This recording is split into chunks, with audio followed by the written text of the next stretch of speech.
أنا مقعيقة حسن مع عبد الرحيم حسن كانت ترسل بيش قرة ونالله يعني بيش قرة. بسم الله الرحمن الرحيم. أولا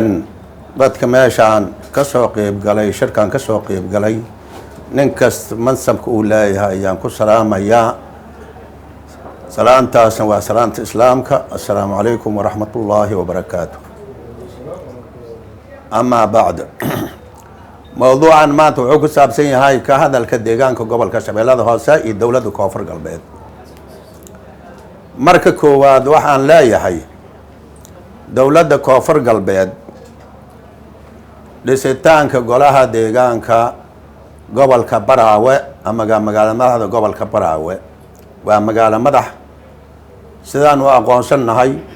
أن أقو أولا لأني ergadii doorashooyinka koonfur galbeed dowlad dhismaheeda aan ugu ololeynay oo magaalo madaxa dowlad koonfur galbeed ay noqoto Baraawe waa gobol waana magaalo madax ee gobol dadka dega oo dhan gobolkaas degan ayaa wada leh dadka kale waxay ku leeyihiin xuban sharafeed ay ku leeyihiin waxaan la yaabanahay waxa la leeyahay maamul goboleedka golaha deegaanka Baraawe la dhisay golahaas deegaanka la dhisay waxa jooga gudoomiyaha baarlamaanka jooga xubintii digil ugu weyneeda ah leaderkii digil ayaa fadhiyay meesha oo u dhashay Baraawe waxa joogay madaxweynaha koonfur galbeed Cabdicasiis Xasan Maxamed Laftagareen waxa fadhiyay wasiirka arrimaha gudaha annaga waxaan u aqoonsaneen saacadaas laga bilaabay ka hor aan u aqoonsanay magaalo madaxdii koonfur galbeed inay tahay haddii degmo ay tahayna annaga tonay uga tagmayna difaaceedana iida ku filan tonay uga tagamayna difaaceeda ku filan degmo ha ahaato ama magaalo madax gobol inay noqoto labada wax ka dibun ma lahan ujeedka meesha loo tagay aragtada iga muuqata wax ay tahay in deegaan doorashada labada deegaan lagu dooranayo Baydhabo iyo Baraawe deegaan doorashadaas in khalkhal la geliyo kullu doorashada Baydhabo ay isugu tagto aragtida noo muuqataas inay tahay noo muuqato sababtoo ah meesha idoo degan oo deegaan doorasho laga rabo maamul golo deegaana la dhisaa buuqaana la kicina taasay waxay ila tahay aragtideed aad bay u fog tahay beeshi garre xilma waynaysa xoog ku qaata xeelad ku qaata ma waynayso sababtoo deegaankay u dhalata maamulkeeda waa dhisin kartaa laakiin waxaan kaga dambeynay nidaamka jira markaas inaan wax uga dambeyn xaq waay golaha deegaanka gobolkaas digil oo wada jir ahaa leh inay ka hadlaan gudoomiyaha baarlamaanka Cali Saciid Fiqi oo gudoomiyaha baarlamaanka leaderkii digil ah iyo madaxweynihii digil Marafla Cabdicasiis Xasan Maxamed Laftagareen iyo wasiirkiisa arrimaha gudaha sida la sheegay Marafla ninkii uu qaatay inuu yahay adeerkiisa wasiirka arrimaha gudaha oo na yara garro xooga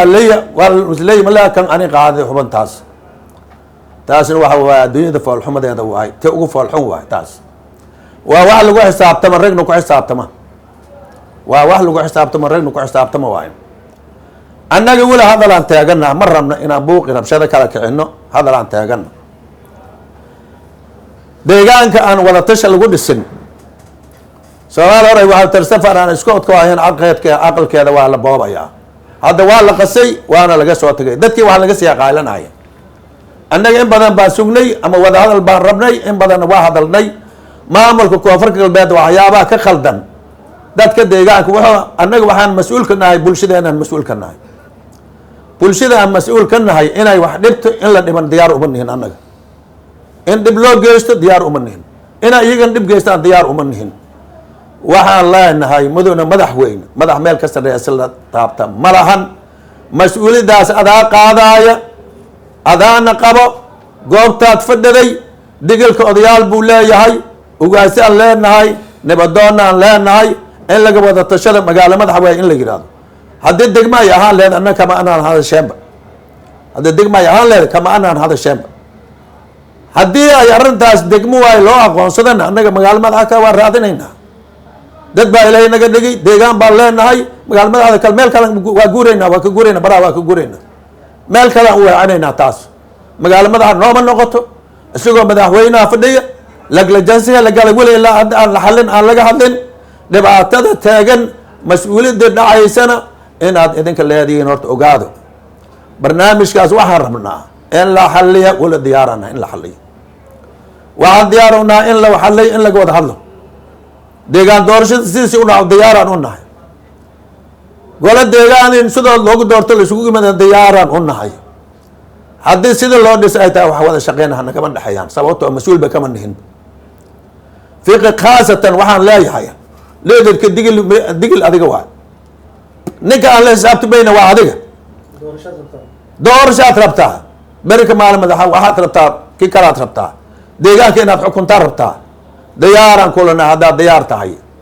shaqada qabo diyaaraan kulanahay sax wixii khaldamay haddaadan saxin